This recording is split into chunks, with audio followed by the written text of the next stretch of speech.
Speaker is Mr. Carl Ray. Carl Ray attends South Bay Community Church with my family, and we just love to have him there. He's an inspiration to me, leader in our community. I want him to share his biography with you because I think it's important that you hear it from him.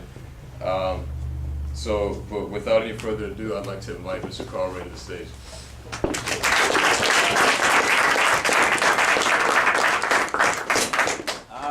Thank you, Malcolm, for that welcome. And I would like to give a hand also to all of you young men who are on your way to college. I think it's great.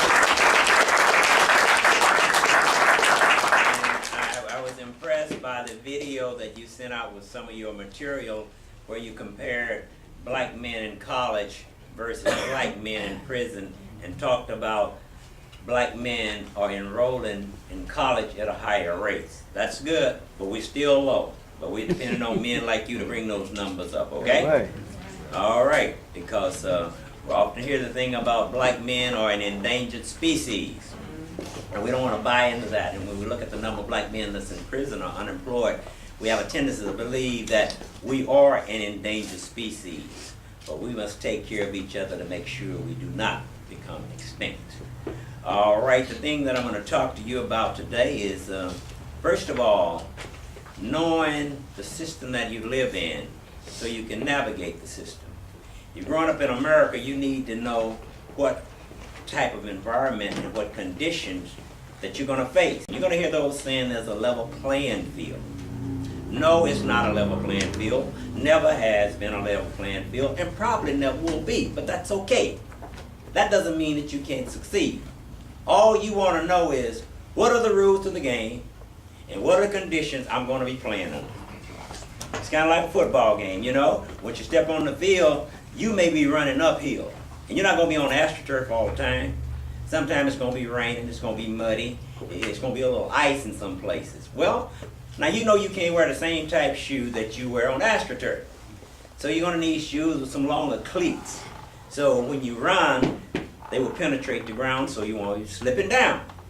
Now that you know the rules of the game, see, now you can go back and you get the right equipment and you come with a game plan to make sure that you score. That's the way it is in life. You always have to come up with a game plan. Now, one thing that I hear about the group that know how to play on a unlevel playing field are the Asian communities. We know how to do it too. 30 years I had an Asian friend, and he would say, if you want to beat the system, you got to beat it through education. The same thing we used to say when I was coming up in Alabama on the plantation in the 40s and the 50s. It's always been our way out. Education. That's how we get out. Now, if you want to get a free scholarship, free money to go to school, what do you have to do?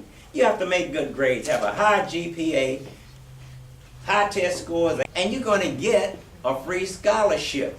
But how do you get that? By hard work. You have to study. You have to study.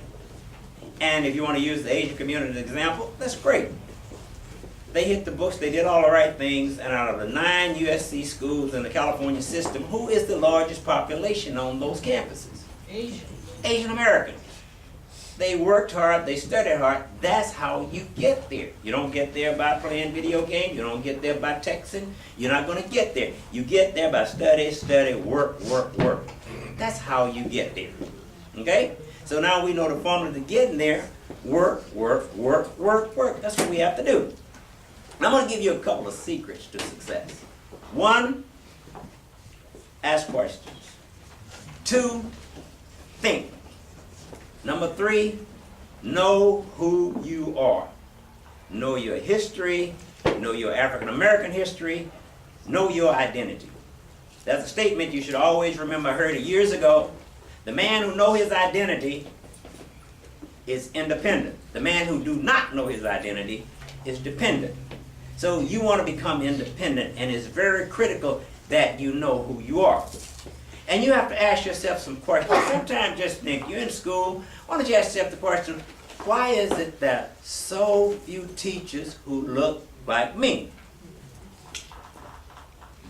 Then you can sit back and you have something to think about.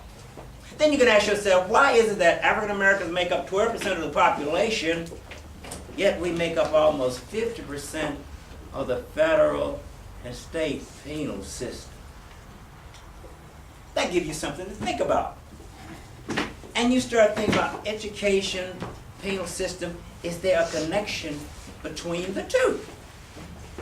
I'm going to leave some holes because I want you to ask these questions and I want you to go find some of the answers. So I'm not going to give you the answers to everything that I'm going to say.